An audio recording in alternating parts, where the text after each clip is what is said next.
And there we go. Hello and welcome everyone to the July edition of 100 Pictures of Honey, which we're calling the Roadshow version.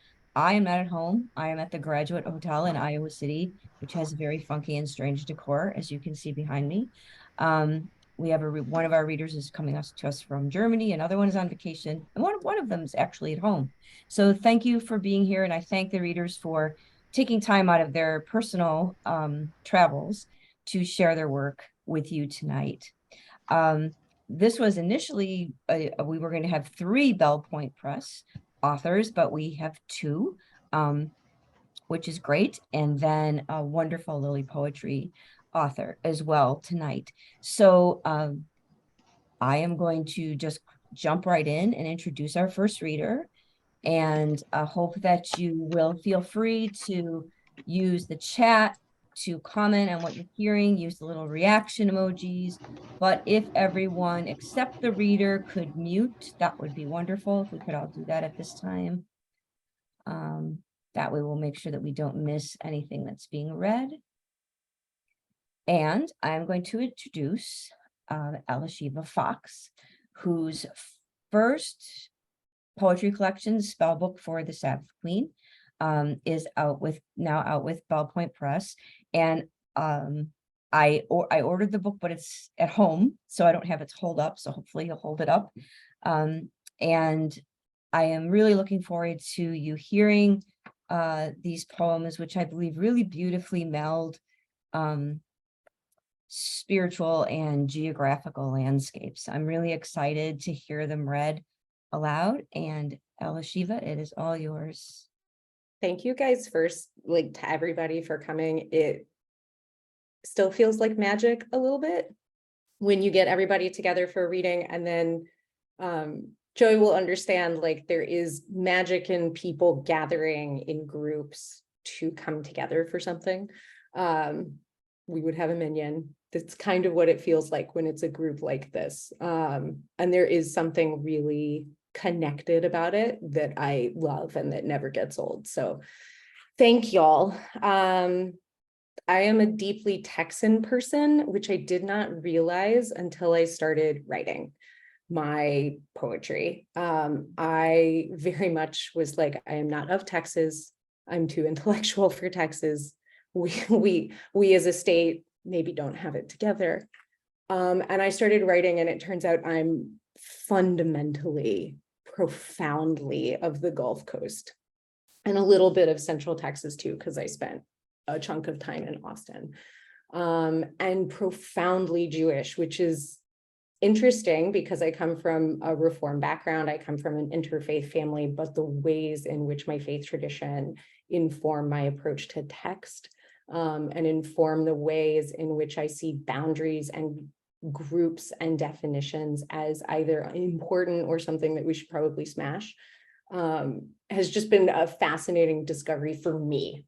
And so Jewish mysticism actually is woven through the book. I have several poems that are based on the Sephirot of the Kabbalah, which has had its moment with Madonna, but we're going to take her back. So the first poem that I'm going to open with is called Keter. What a loss when you crowd a page with black and unlit letters. Think on all the things that might have bloomed if you had not hurried.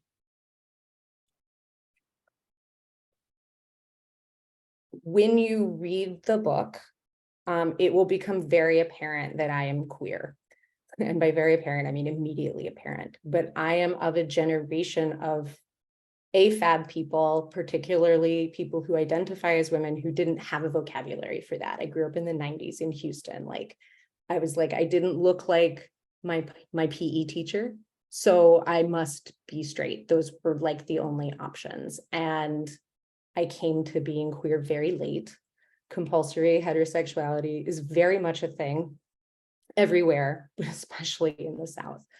And figuring that out was like the last piece of a puzzle, and everything kind of clicked into place. And those moments of, I don't quite feel right here, and I can't put my finger on it, and I'm used to straddling liminal spaces because I come from an interfaith family. So what's going on? They all suddenly made a lot more sense. Which leads me to my next poem, which is called Selkie. I remember when we sprinkled my uncle across the gray-green gulf. I remember my grandmother was a pallid wash of foamy white, bent in a way she never was again until the Shabbat before she died. I remember my father crying. I remember my mother whispering, hissing under her breath about lifestyle choices. When the waves tilted just so, under my uncle's ashes, I could see rainbows. For so long, I chose to style a life underwater. I chose to live flounder flat and tasteless. I chose to ignore the insistent siren song of my wants. But as it turns out, the heart is a buoyant thing and a patient thing. And you cannot stay beneath the murky sea forever. One day you will break the surface, gasping, flashing, slick with 1,000 colors. I just participated in the conference that ISJL, which is a group that gets Jewish resources because Jewish praxis requires access to certain things, gets them to smaller towns in the South. It's very easy to find that stuff. We tend to be kind of in more metropolitan areas. And I just participated in their conference. And I will not probably until the day I die ever forget a woman at the conference looking at me through Zoom, but still crying and telling me that her daughter had also come to her queerness late, that she had not ever seen that reflected in poetry, specifically Jewish poetry, and that the book meant the world to her, that having access to that and that seeing that story out there made her feel better because her daughter wasn't alone.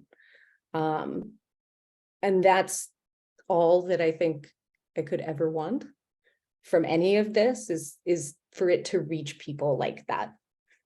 And I am currently on vacation, and I am currently in Florida, which is where the next poem was written this exact time last year. Marrow.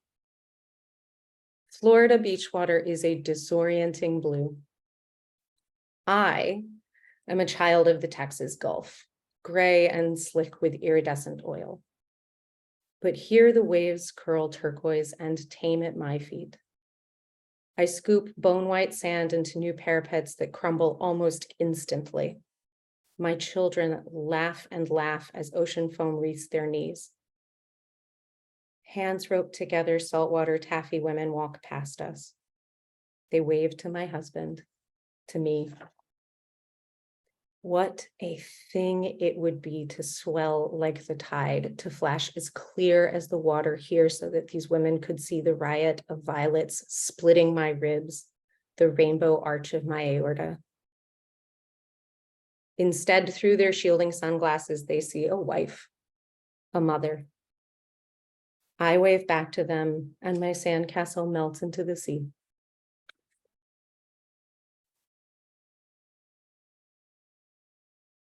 Children are miraculously frustrating teachers, is my paradigm for parenting.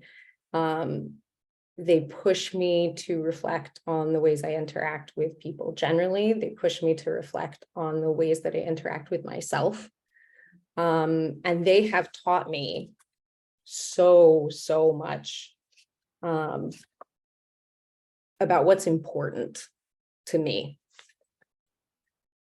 And I think there are 3 or 4 poems in the book that are directly inspired by or based on a one-off sentence that a child of mine said.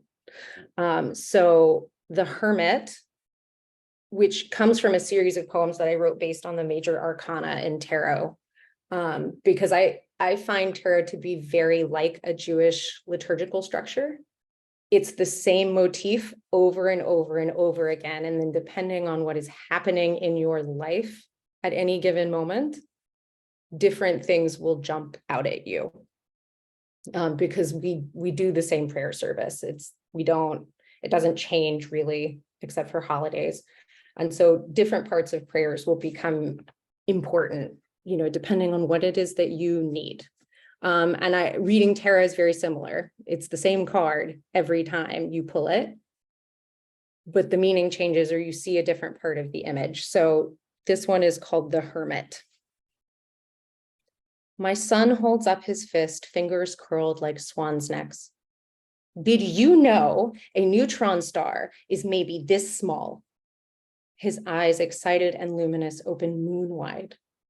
But did you also know it is the densest thing in the universe? I did know, yes. Sweet boy, I know. Because except for you and your brother, except for your supernova of questions, of hands, of hugs, I am a kernel inside of my body, tiny and impossibly heavy. I think the weight of having to pretend to be somebody that you're not can do that to us. And there's a meme running around on the internet that I adore, which is that, you start your life and the truest person that you are is who you are in middle school. And then you spend your 20s learning how to cover that up. And then when you get to your 30s and your 40s, you're coming back to that. And I want that for everybody, but particularly for people in positions like mine, where you are just now figuring out the totality of who you are. And to have that opportunity, I think, is really, really important, and to explore what desire looks like now that you know what it is to actually want someone or something. Which leads me to Mare. Galveston Bay isn't anything like the Aegean, all sapphires and wine, but if I close my eyes halfway, I can trace your throat's temple arch in the curling foam. Maybe Thrace and Texas aren't so different. Great Hercules fed human hearts to a hungry herd, and every cowboy will tell you that his best mare is also violent. In my oil slick oracle, I scry a rainbow truth. They're afraid of us, love, ancient Greeks and modern men. They know. I would take you between my teeth like sweet grass, and then I might stay wild, mane violent and bluebonnet crowned, and then no man could break me. I have one more if I have time, and it is new, so y'all will be the first people to hear it. And Joey, you have given me the bravery to actually do this one, because as you said, it's very Jewish. But I'm working on a series right now, a series of Psalms. So this is Psalm for Unnodding. We watch the men in black and white swarm the gray bricked building. I tell you, it's called Kollel, a place where they study Talmud and Torah, but we can't join them. Not because I am a woman, not because you aren't, but because we are not men. You read my face like scripture, you laugh and remind me that I taught you Aleph Bet, and the first letter is silent. In silence, every possible sound sings, nothing is precluded. And isn't that how we want to live our lives anyway? Thank y'all so, so much for spending this evening with us. It is amazing. And also the timing is perfect because I hear my child coming down the stairs. So I'm going to go on mute now. Thank you so much for your beautiful work. I hope everyone goes to Bellpoint Press to get that book immediately. We are going to move on to our second reader, Joey Gould. I met Joey first online and then finally in person at a sundress reading at AWP a few years ago. And that is when I got his first wonderful book, The Acute Avian Heart. And I've loved his work, their work ever since. And I not only admire their poems, but also their commitment to poetry community, um, and their joy in not just poetry, but in life. A wonderful, wonderful person, Joey Gould. Oh my God, thank you so much. So stop me if this sounds familiar. We've got a queer Jewish person who grew up in the 90s who writes tarot poems. So there's going to be a lot of similarity, but I think it's a vibe that gets to continue. So I'm actually really happy to be in a cohort that really feels like I'm contributing something. So that was amazing, Elisheva, and I'm really excited to hear Anna as well. So we had a last minute switch that my camera on the computer isn't working. So I'm using a webcam. So I'm sorry if I'm a little discombobulated because I'm still like trying to get my entire head in the frame sort of thing.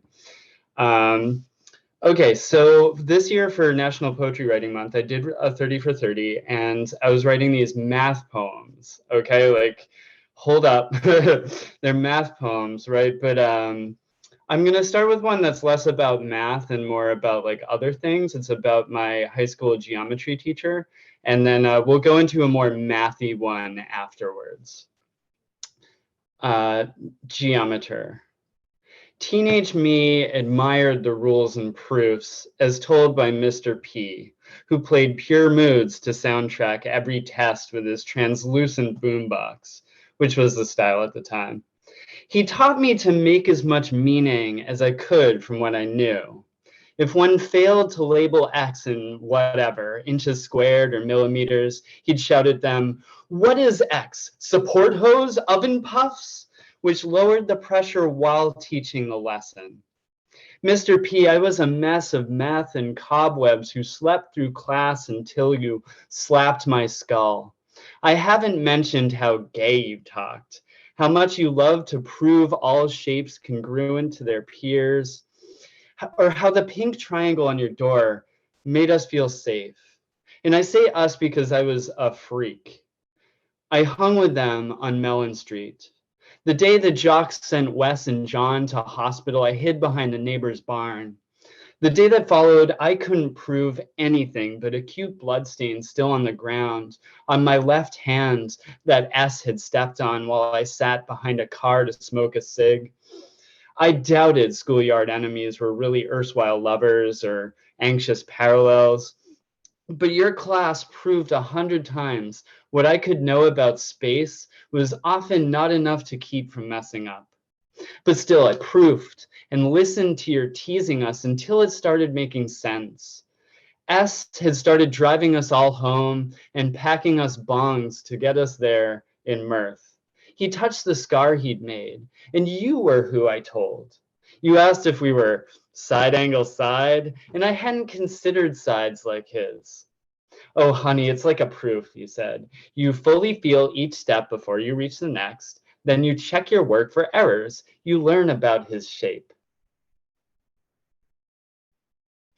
So that's me as a baby gay, and of course it was a teacher who helped me through it. But like Elisheva said, like in the 90s, we didn't have this language for being non-binary.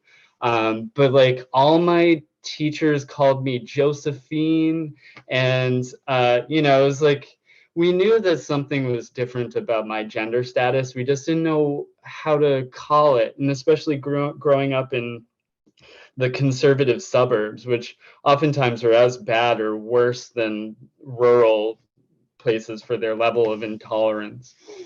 But I could go on all day about that, right? So another thing that I like to do is queer sports, because like sports terminology is really just like metaphors for sex so easily, right? And so we've got that going on. And then we've also got this math concept called the pigeonhole principle, which basically like the short version is if you have more things than containers, one of the containers is going to have more than one thing. which sounds kind of simple, right? If you have 3 gloves and 2 hands, one of the hands is going to have 2 gloves. But it gets really interesting when you consider there are like a million, if there are a million people, like 10 of them are going to have the same number of hairs on their head. That's pretty cool. So anyway, that's the pigeonhole principle. And my friend and coworker Chaz asked me to write a poem about the pigeonhole principle, and this is what I came up with. Pigeonhole principle, or hockey tops for Chaz. Probability says 2 hockey men checked and dug for it. There are too many men for none of them to X together like overlapping crossword answers or Londoners with the same number of hairs. Mathematically, someone would have held the stick and gone to the box. Then someone snapped it in, twine tickled. Men wheeled into the corner, angling their hips to contact. Anonymous came up the slot with the biscuit, came out the city with its birthdays and accidental sunsets, looking at the same sky as you, but from the other end of a soupy gloaming. Someone figured out who Anon was because the principle is lossy. That's what it's called. His wingers threw sauce in the slot. That's what it's called. While Anon shaved topskin from the ice. He was excellent at defense, won awards. They were both forwards, so probably tops. It's no pigeonhole for sure. They had a physical job with sweat. Their whispers hid through their whiskers. So many, but who? I want to think at least one leaf, at least one devil. That's what it's called. So that's a fun poem. I like that one. So it's math, and it's about a math concept, but it still managed to be gay as fuck. That's what I like about poetry. So last year, I had the distinct pleasure of driving down to Tennessee and going to Sundress's Firefly Farms and doing a residency in 13-degree weather in the cabin, not in the farmhouse. And it snowed 6 inches one day, but it was like, I was doing this thing, I'm writing about God, I'm writing this coming up the mountain long poem, and it just like made complete sense that that's how it ended up. So you'll hear a little bit of Firefly Farms and a little bit of Acadia in Maine in this next sort of series. So I'm going to read a few different pieces, and I'll tell you when it's over. And it's called Mount Desert, and it's dessert with 1 S, like just desserts, if that makes any sense. And this is where the Jewiness comes in.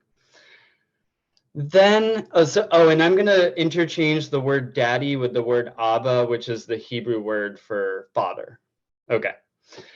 And then God said unto Abba that there had to be a mountain and knife and lambs, calling for it. Wow, daddy loved when God said blood. Oh, daddy, blood isn't the best way to love your children. As God called for knife and lamb, Abba didn't argue, but set out to Mount Desert. With the makings of a pyre and his child, ignoring the mad gulls and the sharp-jawed fish, restlessly thwacked an iron into blonde sand, shot the leg of a statue. Daddy waiting for the sound of a cup come full. Daddy took the pin out, brought a knife up the Mount Desert, sang a fifth sharp of the key. Daddy always did that. Too sharp to the clue, too eager. Abba wanted a cruel God who would pave a road all the way up the ocean and call it 1. 2. Abba's, if nothing else, enunciate, and we sing, fire, blood, dear God, I brought my own to carry the kindling. I love you illicitly and with a strong hand, with ecstasy, with lamb wavering at altar, asking why, Daddy, is your voice shrill, too much like keening when you sing. Oh, Abba, enunciate this knife. And where is the knife's goat? And what is a son bought with 2 zuzim, which Abba betrothed to the knife, singing the trope, singing just desserts, calling for blood, drunk on promises, full of carbuncle dreams, harboring mountains in their hearts. The first plague will be blood, God said. The last plague will be blood too. And they tell us when we become adults, don't touch the words. Kiss a blue shawl to kiss the words. Bow for them, impress them upon your children, bind them for a sign upon your hand. 3. And this part, I should say, was published in Beestung, which is a journal specifically for non-binary and two-spirit and genderqueer individuals. Abba has been responsible for Earth from the beginning and is adept at triangles and therefore fires, therefore violence, therefore binding. God love him. Abba, I can't imagine him drinking water anymore, and he is finally gone into the endless barn of NPCs. Some daddies are bit characters, some flee from fires, and some left shards of a sword, and an entire head of romaine for the ducks. A bale of alfalfa, the lambs trailing him in their high baa and their Oreo wool, following a safe trail stamped out of snow. The first this generation saw, snow, I say, the pine branch that fell, and I mean to compare it to manna, dessert, and the ram that led them safely up steep mountain roads to the manna branch. The ram I will not call Abba, ironically has until Easter to live. And so that's the end of that selection. Thank you. I see you clapping. That's awesome. I appreciate you. So I'm going to do one from my second book, Penitent Arbiter. And this is a tarot poem that I sort of pulled out of my butt because Elisheva was writing tarot poems. And so I was like, oh shit, okay, I should do this one. But it's a little fun little one. 9 of Swords. I love lying, so I wrote a book called I Will Not Stab My Own Self with All These Knives. I denied whispering the desiccation hex, and then said I'm fine when the wasting came, because it was my wasting. Look here at my perfect set of porcelain wounds, a little rib cage sticking out, a bit of blood, a general chipping around the eyes. Tell me I'm a poor, sick child. Pick me up. Okay, so I got like 3 minutes left, and I've got like a million poems I want to read. So I think I'm going to read one of the Camden poems from my second book. So I did these like sets of opposites, but they're not really opposites, and it's sort of breaking down the binary, which is something I want to do. So here's one of I did like dark and light poems, and the light poems are called Candent. Like incandescents. I sneak past the dugout, behind the bleachers, and over the outfield fence to smoke up. The mechanic neighbors giving me side-eye through the screen door call the cops, but it's night, so the police cruiser searchlights the baseball field half-heartedly. I throw my kid in a bush and break for the tree line like a spotted deer into the trails behind the school. There's Hailbop in the canopy gap, and my only directional until an open field. And then, in this terror, peepers, tall grass, a stream running loops. In this terror of mine, a comet, an early fall's ecstatic sweet breeze, settling into a tentative high under the just noticed islets, sky holes poked for my fleeing body. And I'm gonna end with this poem, which is about my mother beating cancer, because she just this week beat cancer for the 3rd time. 1, 2, 3. One more, she gets a set of steak knives. But okay, so this poem sort of imagines a space in time where I go from a moment where she attempted suicide to later when she's had the fight in her to twice beat cancer at the time. New Year's Eve. A gasoline spill soaks the hill of Milford Street to the drive-in under unplowed snow between the space-time fracture between 2005 and a snowstorm. I lean into the rift laparoscopically, find fibromas and a hysterectomy. The margins are clear, but more black gut bloom. By the time of the scan, it has its own respiration pressing your throat. I thought about that on Sturo Drive. It breathed in your neck too. Then on Soldier Fields Road, oil fields, the Ponca refinery fires overtake me in the passing lane. How the fire in the throat of a machine, April said, was always lit. 500 fragments later, the margins are clear. The margins are clear. The 6-month scan, a mere excuse to skip work. The finish of a wormhole half now across the galaxy.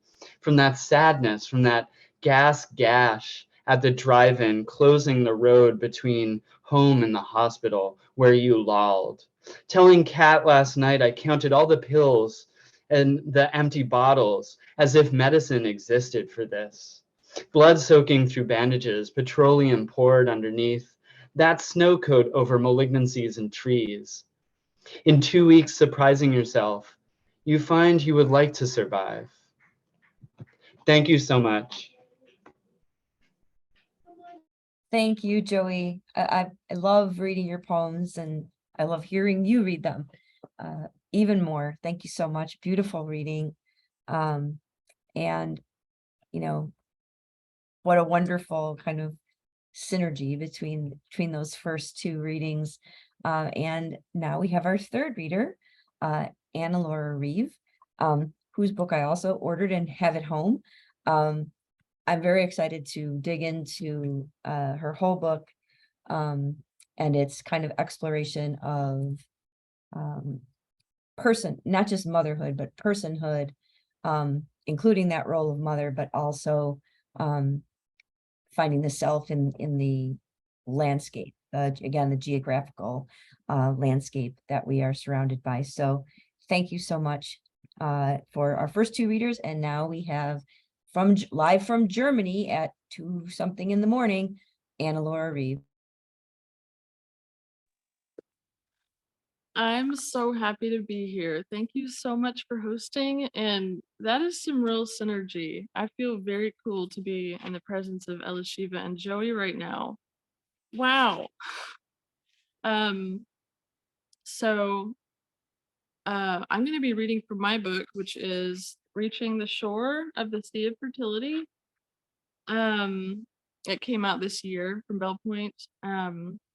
So like you said, I hit a lot of motherhood themes here, from pregnancy to birth to postpartum issues and miscarriage. But I wanted to start this reading with a poem about trying to get pregnant, which is a thing. And if you know, you know. It's called Trying. Leaving the party on a pretext, I return to the second-story apartment. I could walk out of each window onto hackberry branches, or emerge from the bedroom skylight, dimmed with rainwater deposits and fine cracking, into the crown of a hackberry. What do people want when they want children? Souls from the next world or the previous. Maybe our lives have not yet been lived. Maybe our lives have never been lived. Little shoots, little eggs, you wither and go down with the massa damnata to the place where the unformed rest. In my pelvic cavity, the wheel of the cedar spins, dropping eggs in furrows. At the farm, I seed clover, vetch, rye, and oats over 4 acres, but nothing comes up in the fall or our warm southern winter. A flock of doves burst into flight as we drive past. Did they eat the seed? Did early warmth coax the shoots out and then kill them with hard frost? It's the end of March, and the martins and red-winged blackbirds are back. A song sparrow tunes a bow-like syrinx. My basil seedlings keel over one after the other, damping off. Our farmer says healthy plants can fight pests. Healthy soil doesn't need fertilizer in the growing season, she says. When the farm's bright February seedlings faded pink and purple in the greenhouse, starved by nutrient-poor potting media, we started over, adding handfuls of fertilizer, soaking new shoots in fish emulsion, direct seeded, though it was early. Tiny seed leaves, opening yourselves, undaunted, to the glow of my apartment grow lamp. What do you want to be? So the farm in that last poem is an organic vegetable farm where I worked for about 5 years a while back and developed so much love for many food crops, especially a few that have history in my home region of Southern Appalachia. Um, most, especially a couple of dent corn varieties, which if you don't know, this is what many cornmeals are made from, this kind of corn. Very esoteric knowledge, but I'm way into it. Anyway, this next poem is one about maybe my favorite corn variety called Tennessee Red Cob. Grasping the bound ear with the heel of my left hand, I pierce the top shucks with both thumbs, punching open a slit. Dry husks rip with a groan and squeak as the great creamy teeth gleam. Another hard tug frees the whole magnificent horn of plenty. Dented kernels, neatly aligned or occasionally shoe-pegged, a word that looks like the jumble it means, sit jammed tight and top full as a flush of button mushrooms. I love this corn for its gravitas, heavy as milk glass, alive as an animal. Its meal light as wheat flour. Maíz, elote, late daughter of corn mother, let me never guess your secret. You know mine, hunger and awe. Within them, you continue your ancestors' work of 9,000 years at your own behest. And let me pull another ear open again, pink husks billowing like skirts, rubbing ivory kernels free until your red furry cob rests in my hands, glittering faintly, light as a twig. This next one is called Look at Everything. Spring scent lifts on the last day of February. The complex formations of Lent bunching to the west, Putin's war to the east. Grape hyacinth and purple dead nettle open minuscule lips with a puff, and each efflux is so sweet, bees will find it. On my run this morning, the rain-swollen stream released vapor overhead like a little blindness, obscurity, fragrance. I thought as I ran of the Ukrainian teacher photographed as she taught students sheltering in a Kyiv subway. How much easier it is to teach spelling rules or animal life cycles than to explain murder to a child. Once, I tried to tell my daughter of an assassination, but found myself plummeting suddenly to the foot of the mountain. How does a mother, father, teacher, or anyone who loves a child puncture the seal, allowing safety and death to taste each other's breath? It is the difficult work of the child to observe. It is the work of the teacher to say, look at everything, then look again at me. So one of the more fun things that I did with this book was persona poetry, which I've not had a lot of experience with before, but the new experience of motherhood really kind of brought some new things out, and it was fun to experiment. I really love Wendell poems. Well, they're his Mad Farmer poems. Maybe some of you have heard of those. So I created kind of a Mad Mother series with that in mind. And this one is the last of that series in the book.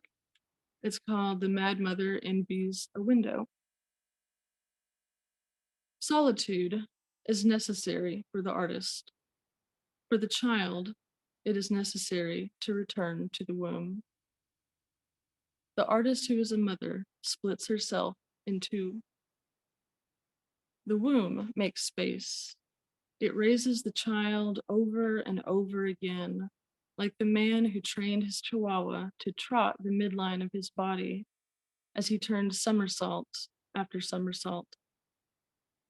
According to the manual, this can continue forever.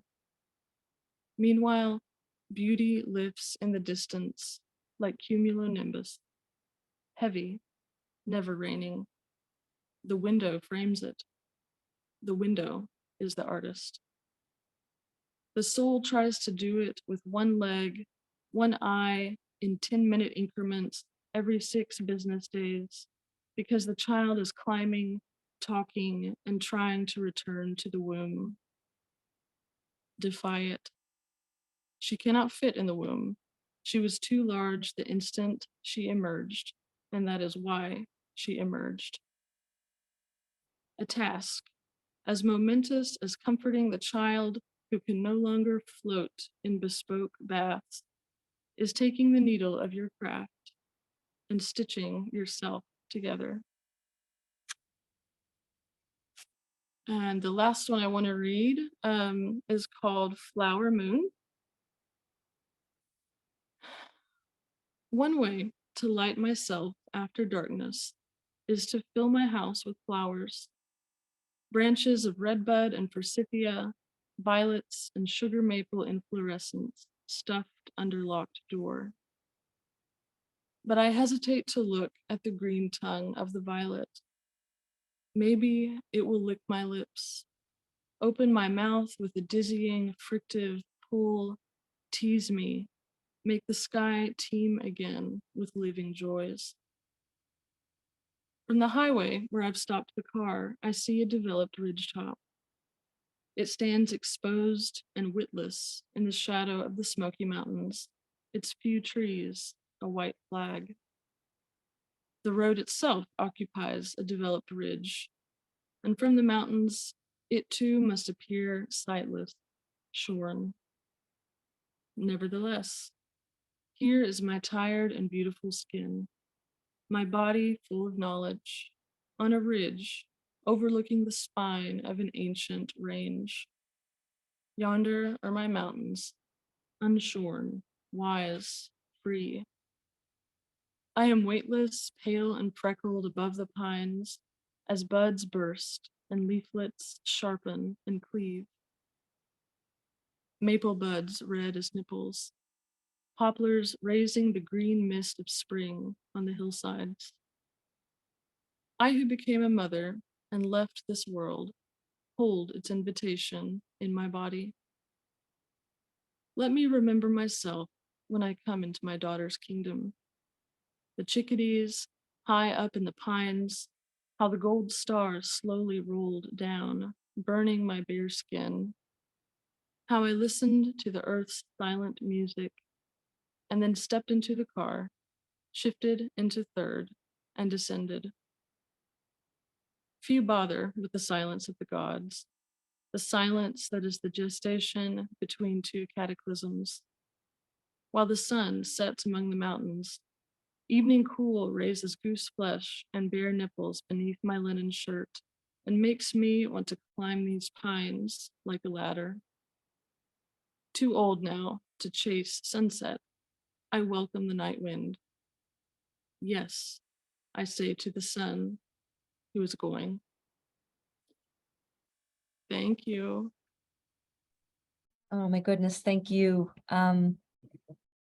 What a beautiful trio of readings, beauty and truth and joy and description and sound, and all the good things that we love about poems.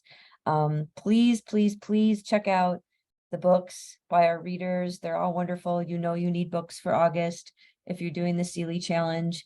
I can't think of, there's 4 books right here from our readers that are available. That will certainly get you there. I think Bell Point actually has a Sealy Challenge discount happening for poetry books right now. So Anna and Elisheva's books should be 20% off. So, can't beat that. Please support their small presses as well and buy from those presses if you're going to buy instead of Amazon would be lovely. We thank you for being here so much. I am going to stop the recording and say that I hope that we will see you again in August or at another reading. And I put this social media information there for you again. But thank you for being here this evening. We know it's rough in the summer and we were a small audience, but we loved that you were here. So let me stop the recording and we'll see you again soon.